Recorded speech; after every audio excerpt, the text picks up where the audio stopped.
Marie-Hélène Parisot, vous êtes présidente de la Commission mondiale d'éthique des connaissances scientifiques et des technologies de l'UNESCO. Nathalie Cabrol, vous êtes astrobiologiste et vous développez des stratégies pour la recherche de la vie dans l'univers. Et justement, on cherche et on découvre des exoplanètes, on habite une station spatiale, on sillonne la planète Mars, on pense retourner sur la Lune. Dites-moi, quel est le sens de toute cette quête de connaissances? Est-ce que nous sommes dans une sorte de rêve hollywoodien?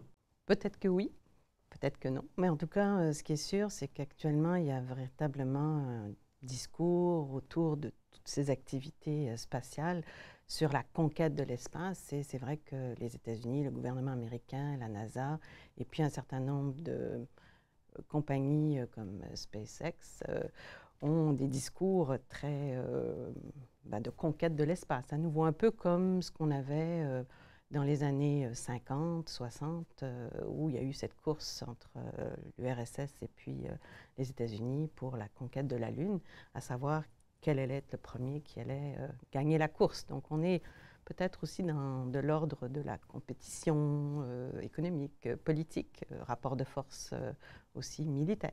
Nathalie, quel est votre point de vue sur ce sujet? Sur le rêve hollywoodien, comme pratiquant la science tous les jours, il y a l'aspect des chercheurs, de ceux qui font la science. C'est un travail quotidien, c'est un travail de longue haleine, des projets qui voient jour après 10 ans ou 15 ans de préparation. Les images sont superbes et en fait, Hollywood reprend les images pour faire des grandes productions, donc c'est un petit peu l'image à l'envers. Pour ce qui est de la rhétorique qui va avec, il y a évidemment deux types d'objectifs. Il y a les compagnies privées et, comme vous le mentionnez, évidemment la compétition. La science vient généralement en second quand on parle d'exploration. C'était vrai pour Apollo, c'est simplement la course entre les États-Unis et l'Union soviétique qui ont permis aux humains de se poser sur la Lune, et on en voit les conséquences, puisque quand il n'y avait plus d'enjeu pour aller sur la Lune, on n'y est pas retourné. Mais il faut aussi bien savoir que la science, à la fin, le dernier vol Apollo a permis à un scientifique de ramener des échantillons, et on a commencé à comprendre comment s'est formé le système solaire. Il y a une connaissance qui a été générée par ça. C'est pas ce que je veux pas dire que la science doit toujours être un porte-bagages de la politique. Il y a certainement l'argent pour tout faire. Et d'une certaine façon, l'apport des compagnies privées, c'est un petit peu de donner un petit peu plus de possibilités aux chercheurs de pouvoir s'associer avec des compagnies privées. Mais en même temps, maintenant, on change la rhétorique de la rhétorique politique à la rhétorique économique. Donc, c'est toujours complexe, mais quand on regarde l'histoire humaine, encore une fois, ça parle plus de la nature humaine que ça parle de la recherche ou de l'exploration en particulier. Comment toutes ces recherches peuvent-elles nous aider à mieux habiter la Terre? Comment concrètement on peut utiliser ces recherches? On les utilise tous les jours. Et encore une fois, ce que je vais dire revient à la nature humaine. Une des plus belles images et une des plus belles phrases de Carl Sagan, c'était The Pale Blue Dot. C'est cette vision pour la première fois de la Terre dans l'espace comme un seul point. Et la réalisation qu'on est tous ensemble sur un vaisseau spatial. Et que notre responsabilité à tous, c'est une image d'unité et pas une image de division. On est, je ne dirais pas insignifiant, parce qu'on a la connaissance et on est capable d'essayer de comprendre l'univers. On est donc important de cette façon-là. Mais c'est une vision d'ensemble, pour moi, une vision de fraternité qui devrait nous unir et nous faire comprendre combien la Terre est fragile et combien on doit la protéger. Et en cela, l'exploration spatiale nous donne un regard de l'extérieur contextuel sur la position de la planète et de l'humanité. Marie-Hélène, quel est votre point de vue sur ça?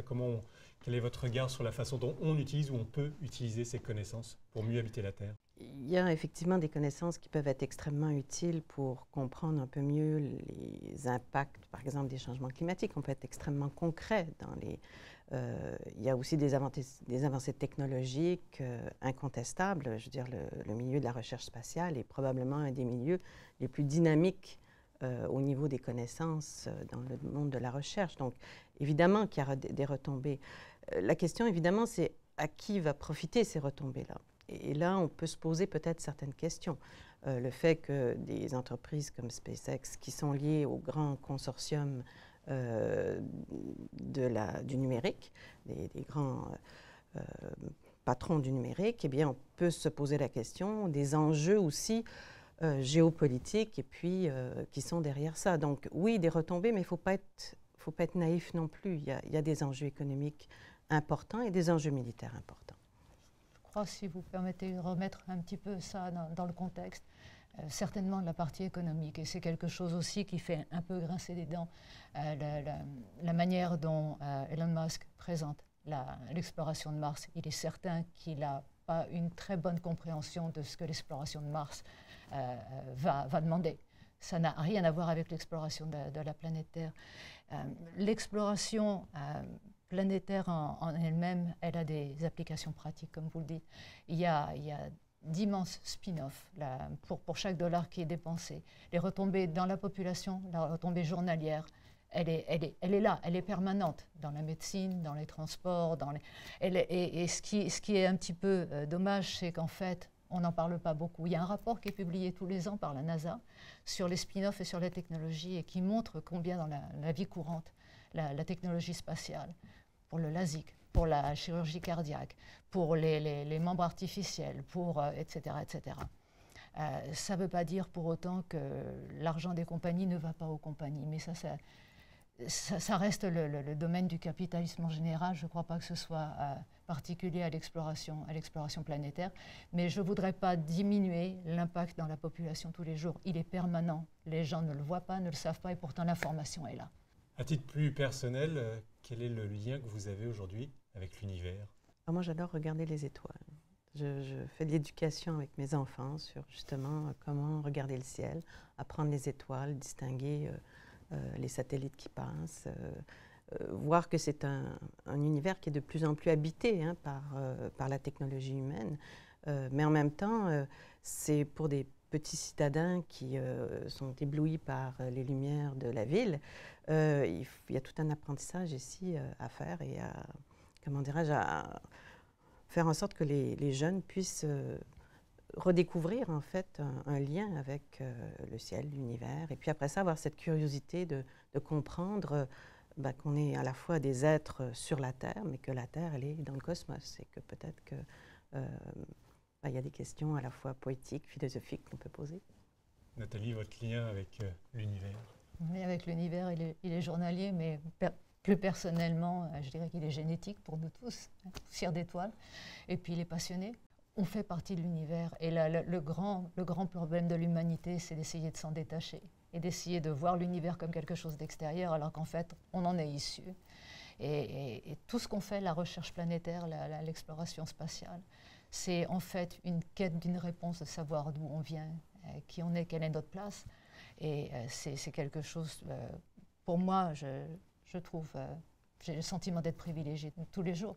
Et c'est une relation complètement spirituelle. Merci beaucoup. Merci.